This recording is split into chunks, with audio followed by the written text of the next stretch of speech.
આગળનો ગાઉસનો ત્રીજો ઉપયોગ સમાન રીતે વિદ્યુત ભારિત પાતળી ગોળાકાર કવચના લીધે ક્ષેત્ર.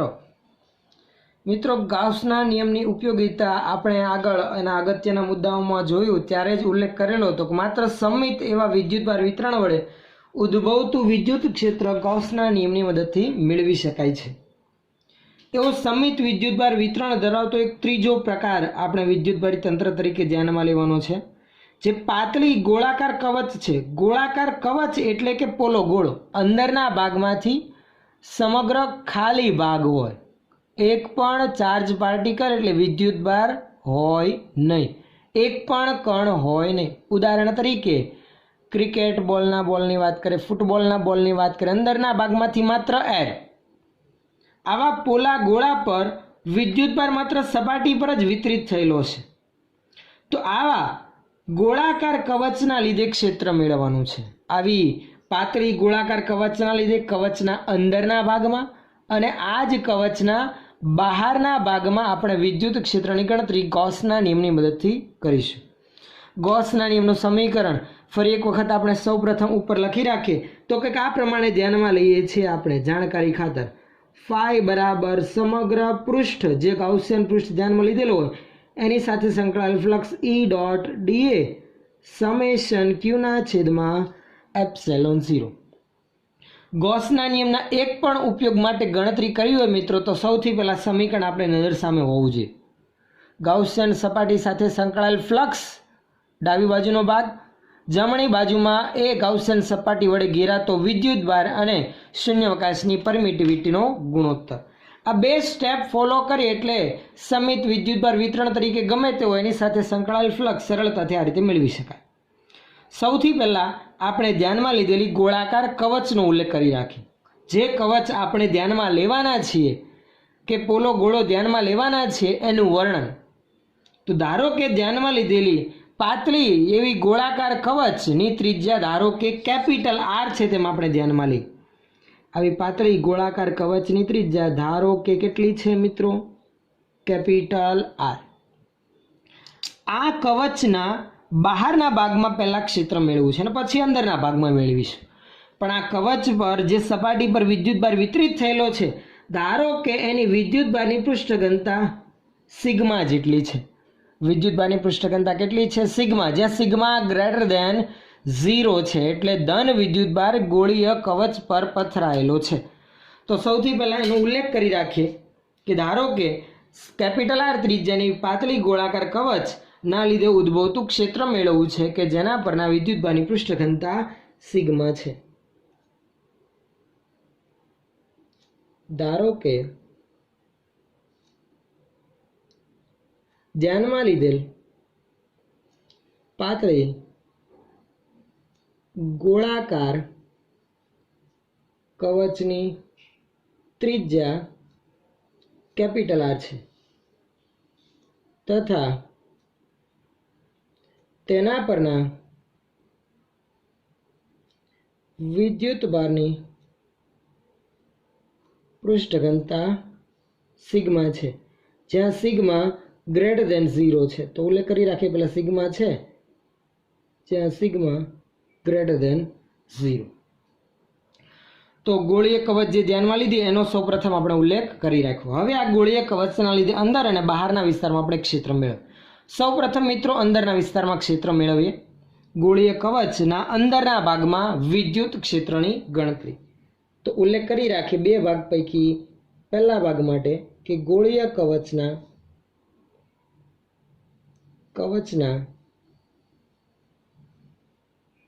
અંદરના ભાગમાં ક્ષેત્રો. ગોળીય કવચના અંદરના ભાગમાં વિદ્યુત ક્ષેત્રની ગણતરી આપણે આગળ ધ્યાનમાં લઈએ. આવી ગોળીય કવચના અંદરના ભાગમાં ક્ષેત્ર. તો જે બિંદુ પાસે ક્ષેત્ર મેળવવું એ બિંદુમાંથી પસાર થતું ગાઉસિયન પૃષ્ઠ આપણે ધ્યાનમાં લેવું પડશે. ધારો કે કવચના અંદરના ભાગમાં કેન્દ્રથી એવા સ્મોલાર અંતરે આવેલા બિંદુ પાસે વિદ્યુત ક્ષેત્ર મેળવવું છે. તો આવા બિંદુમાંથી પસાર થતું એક ગાઉસિયન પૃષ્ઠ આપણે દર્શાવી રાખીએ. ધારો કે આપણું ગાઉસિયન પૃષ્ઠ કંઈક આ રીતે છે.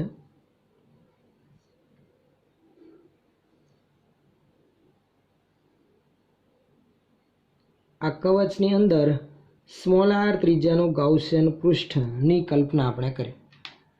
જે કેપિટલ આર ત્રિજ્યાવાળો ભાગ આપણે દર્શાવેલો છે એના અંદરના ભાગમાં આપણે ક્ષેત્ર મેળવવું છે.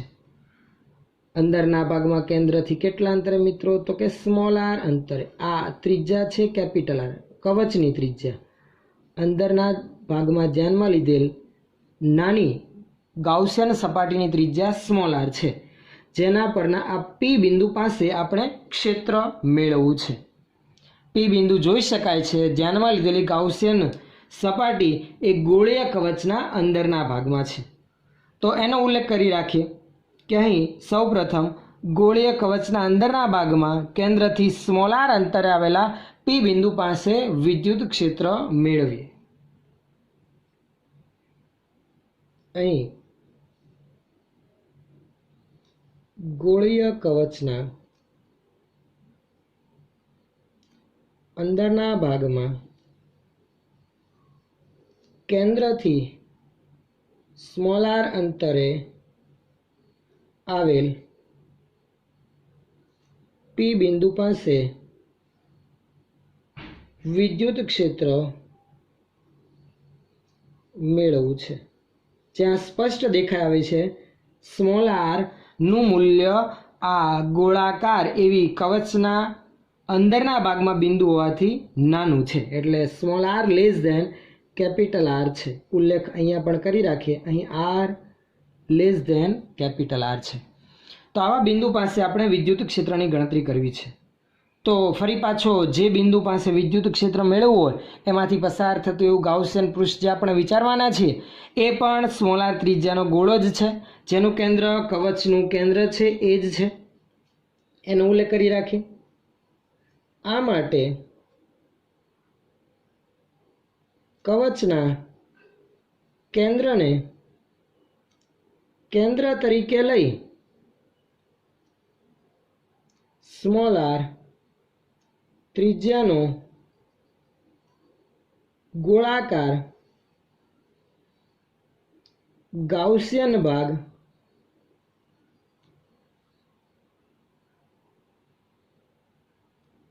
ગાઉસિયન પૃષ્ઠ તરીકે ધ્યાનમાં લેતા કે ગોળાકાર એવી ગાઉસિયન પૃષ્ઠ સ્મોલ આર ત્રિજ્યાની કે જેનું કેન્દ્ર કવચનું કેન્દ્ર તરીકે છે તેમ ધ્યાનમાં લીધેલ છે.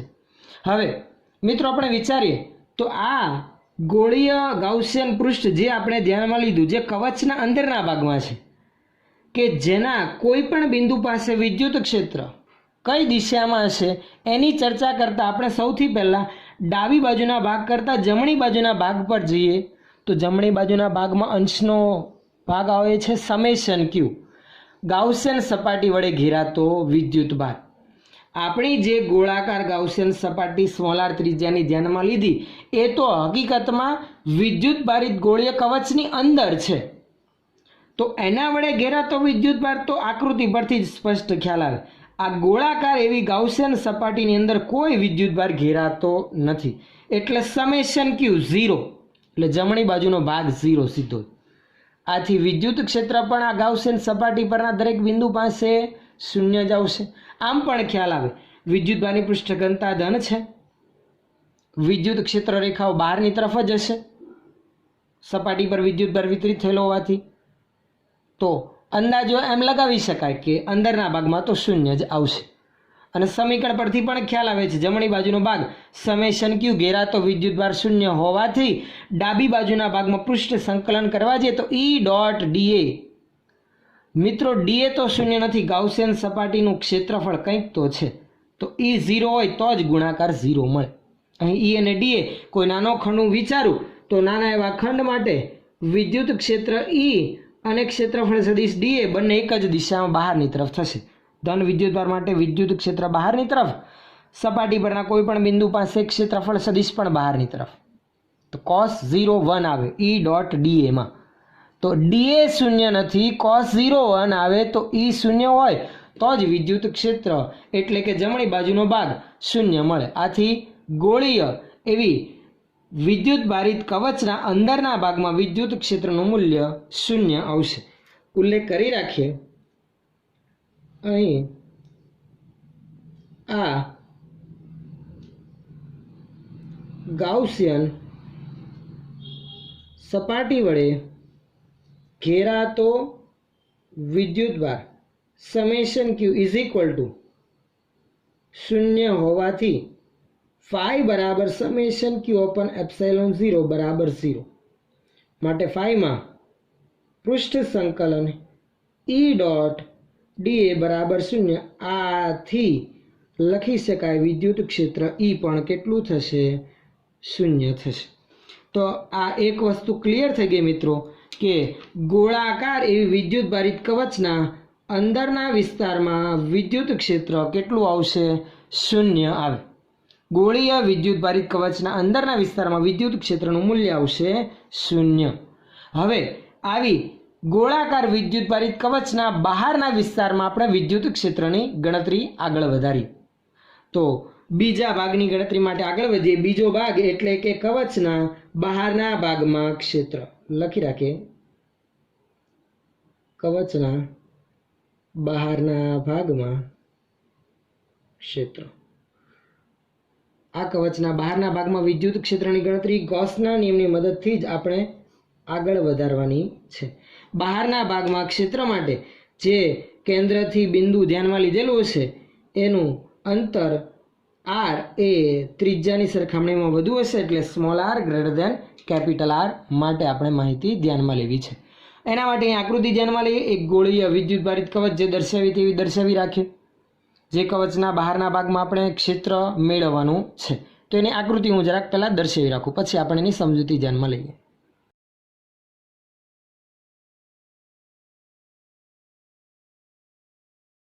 મિત્રો આકૃતિમાં તમે જોઈ શકો છો વિદ્યુત ભારિત પાતળી ગોળાકાર કવચ જે દર્શાવેલી છે, જેના પરના વિદ્યુતભારની પૃષ્ઠ ઘનતા સિગ્મા જેટલી ધ્યાનમાં લીધેલી છે, તથા આ પાતળી ગોળાકાર કવચની ત્રિજ્યા આપણે આગળ દર્શાવેલી તેમ કેપિટલ આર જેટલી છે। આ ગોળાકાર વિદ્યુત ભારિત કવચની ત્રિજ્યા કેપિટલ આર છે। હવે આ વિદ્યુત ભારિત પાતળી ગોળાકાર કવચના બહારના ભાગમાં આવેલા બિંદુ પાસે ક્ષેત્ર મેળવવું છે।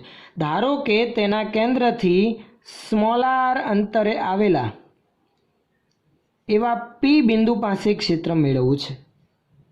આ પી બિંદુ પાસે ક્ષેત્ર મેળવવું હોય ગૌસના નિયમની મદદથી, તો મિત્રો આગળ આપણે ચર્ચા કરી એમ જ એ પી બિંદુમાંથી પસાર થતું એક ગાઉસિયન પૃષ્ઠ ધ્યાનમાં લેવું પડે।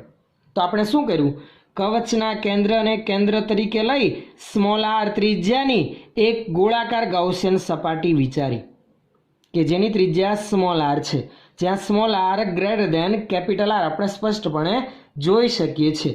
તો આ પી બિંદુ પાસે વિદ્યુત ક્ષેત્ર મેળવવા એમાંથી પસાર થતી એક ગાઉસિયન સપાટી ધ્યાનમાં લીધી। હવે એ ગાઉસિયન સપાટી સાથે સંકળાયેલું ફ્લક્સ મેળવીશું જે 0 નહીં આવે અહીંયા, કારણ કે ગાઉસિયન સપાટીની અંદર હવે વિદ્યુતભાર ઘેરાય છે। સમગ્ર ગોળીય વિદ્યુત ભારિત કવચ ધ્યાનમાં લીધેલી ગાઉસિયન સપાટીના અંદરના ભાગમાં છે। આથી સમેશન ક્યુ 0 ન આવતા આપણને કંઈક વિદ્યુત ક્ષેત્ર મળશે, જેની ગણતરી માટે હવે આગળ વધારે આપણે માહિતી। સૌથી પહેલાં અગત્યનો મુદ્દો નોંધી રાખીએ કે હવે આવી ગોળાકાર વિદ્યુત ભારિત કવચના કેન્દ્રથી સ્મોલ આર અંતર આવેલા બહારની તરફના બિંદુ પી પાસે વિદ્યુત ક્ષેત્ર મેળવવું છે, જ્યાં small R greater than capital R છે।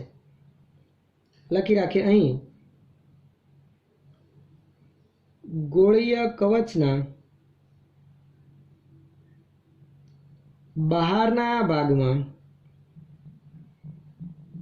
કેન્દ્રથી સ્મોલ આર અંતરે આવેલ પી બિંદુ પાસે વિદ્યુત ક્ષેત્ર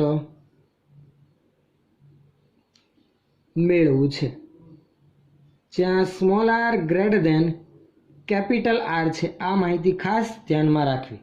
એટલે બિંદુ એ ગોળીય કવચના બહારના ભાગમાં આપણે ધ્યાનમાં લીધેલું છે। હવે જે બિંદુ પાસે ક્ષેત્ર મેળવવું છે એમાંથી પસાર થતી એક સ્મોલ આર ત્રિજ્યાની ગોળાકાર ગાઉસિયન સપાટી ધ્યાનમાં લીધેલ છે, એનો ઉલ્લેખ કરી રાખીએ। આ માટે કવચના કેન્દ્રને કેન્દ્ર તરીકે લઈ સ્મોલ આર, જ્યાં small R greater than capital R, ત્રિજ્યાની ગોળાકાર ગાઉસિયન સપાટી ધ્યાનમાં લીધેલ છે. કે જે સપાટી પરનું જ પી બિંદુ પાસે આપણે ક્ષેત્ર મેળવવાનું છે. હવે આ ગાઉસિયન સપાટી સાથે સંકળાયેલ ફ્લક્સની વાત કરીએ. ગાઉસિયન સપાટી સાથે સંકળાયેલ ફ્લક્સ, સમગ્ર સપાટી સાથે સંકળાયેલ ફ્લક્સ પહેલાં એક નાના એવા ખંડ સાથે સંકળાયેલા ફ્લક્સની આપણે ચર્ચા કરી અને પછી સમગ્ર સપાટી સાથે સંકળાયેલ ફ્લક્સ માટેનું સંકલન કરવાનું રહે. તો એવો નાનો એવો ખંડ હું અહીંયા ધ્યાનમાં લઉં છું. ધારો કે એવો સૂક્ષ્મ એવો ખંડ આ છે કે જે છે ડીએ જેટલું ક્ષેત્રફળ ધરાવે, સૂક્ષ્મ ડીએ જેટલું ક્ષેત્રફળ ધરાવતો ખંડ, જેનો ક્ષેત્રફળ સદિશ લંબ રૂપે બહાર આવશે. વિદ્યુત ક્ષેત્રની દિશાની વાત કરીએ મિત્રો, તો ગોળીય સપાટી જે આપણે વિદ્યુત ભારિત કવચ ધ્યાનમાં લીધેલી છે એના પરનો વિદ્યુત ભારની પૃષ્ઠ ધન હોવાથી વિદ્યુત ક્ષેત્ર રેખાઓ ત્રિજ્યાવર્તીને બહારની તરફ હશે. કંઈક જોવા જઈએ તો આ રીતે થશે. ધન વિદ્યુત ભાર માટે બહાર, ધન માટે બહાર, ધન માટે બહાર. એ રીતે આ ડીએ એવા ખંડ પાસે વિદ્યુત ક્ષેત્રની દિશા બહારની તરફ મળશે. એટલે કે આપણે વિચારીએ તો ઈ અને ડીએ બંને એક જ દિશામાં મને મળશે. એટલે ઈ ડોટ ડીએમાં ઈ ડીએ કોસ 0 બને.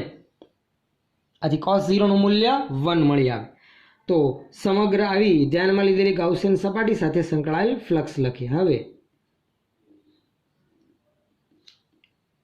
ધ્યાનમાં લીધેલ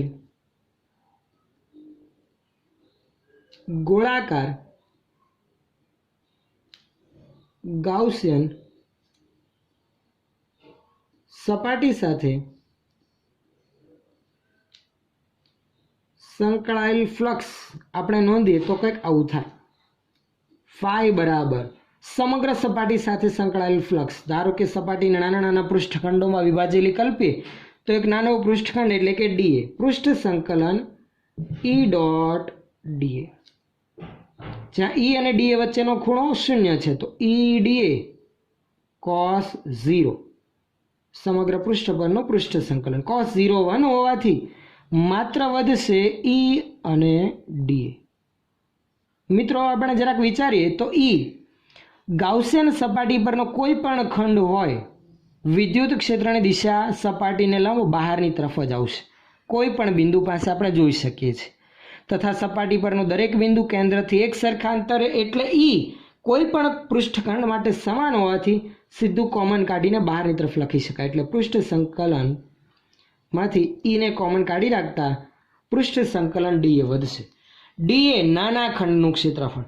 પૃષ્ઠ સંકલન ડીએની આપણે વાત કરીએ તો આ પૃષ્ઠ સંકલન ડીએનો અર્થ થશે મિત્રો સમગ્ર આવી ગાઉસિયન સપાટી પરના નાના નાના ખંડોના ક્ષેત્રફળનો સરવાળો.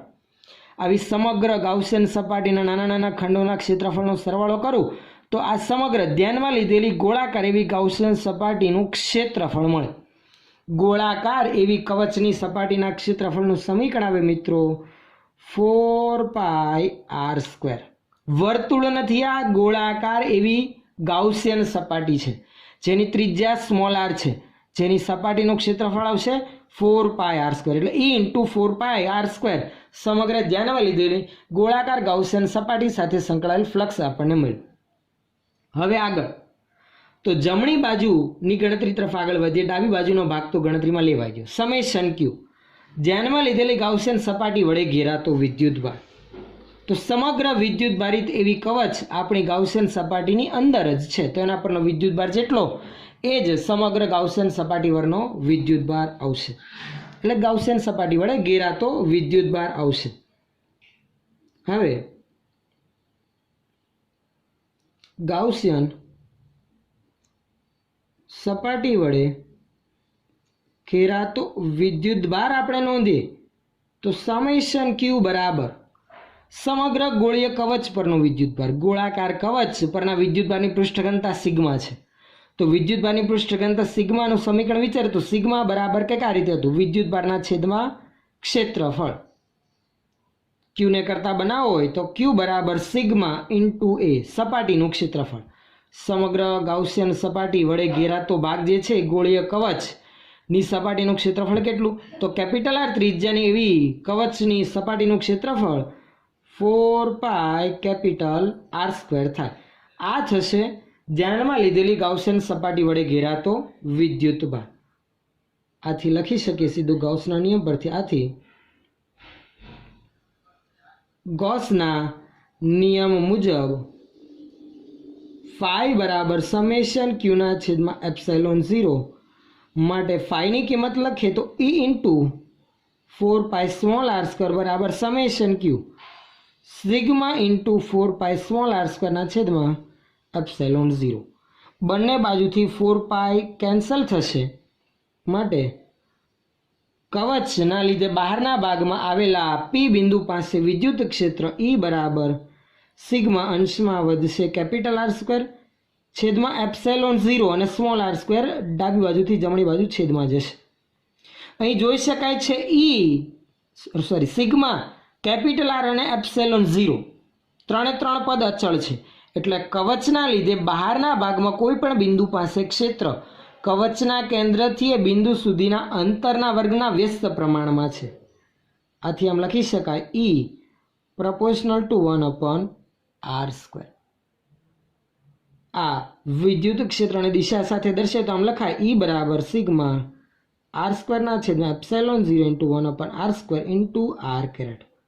કેન્દ્રથી તે બિંદુને જોડતો ત્રિજ્યાવર્તી એવો બહારની તરફની દિશામાંનો એકમ સદિશ લખી રાખીએ, જ્યાં આર કેરેટ બરાબર કેન્દ્રથી પી બિંદુને જોડતો બહારની તરફની દિશાનો એકમ સદિશ. મિત્રો, જો સિગ્માની કિંમત આપણે મૂકીએ તો આ ગોળાકાર એવી કવચના લીધે મળતું ક્ષેત્ર જાણે કે બિંદુવત વિદ્યુતભાર જેવું ક્ષેત્ર એવું જ મળશે. ચલો સિગ્માની કિંમત અહીંયાથી હું બનાવું અને લખી રાખીએ જેથી તમને વધારે ક્લિયર ખ્યાલ આવે. સિગ્માની કિંમત સિગ્મા બરાબર વિદ્યુતભાર ક્યુ, અથવા તો અહીંયા સ્મોલ ક્યુ દર્શાવે. ચાલો સ્મોલ ક્યુ લખેલું છે તો આ સ્મોલ ક્યુ એ સપાટીનું ક્ષેત્રફળ 4πr². સિગ્માની કિંમત હું આ સમીકરણમાં લખું તો વિદ્યુત ક્ષેત્રનું એક નવું સ્વરૂપ આપણને મળશે. કવચના બહારના ભાગમાં E બરાબર સિગ્માની કિંમત સ્મોલ ક્યુ ના છેદમાં 4 capital r² into capital r² ના છેદમાં epsilon 0 into 1/r² into r caret. r² cancel તો 4 એપ્સિલોન 0 કે બની જાય અને q ઓપન r² એટલે વધે આટલું q ના છેદમાં 4 epsilon 0 into 1/r² into r caret. જાણે કે બિંદુવત વિદ્યુત ભારના લીધે ક્ષેત્ર મળતું હોય ને એવું મળી આવ્યું આપણને.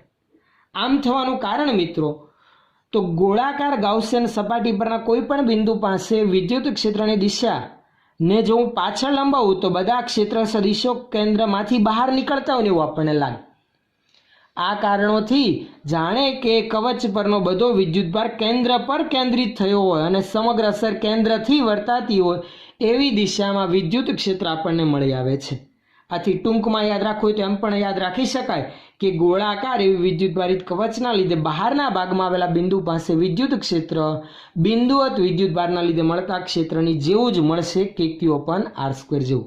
એટલે બહારના ભાગમાં અંતરના વર્ગના વ્યસ્ત પ્રમાણમાં ઘટાડો નોંધાતો જાય, જ્યારે અંદરના ભાગમાં વિદ્યુત ક્ષેત્ર શૂન્ય આવે.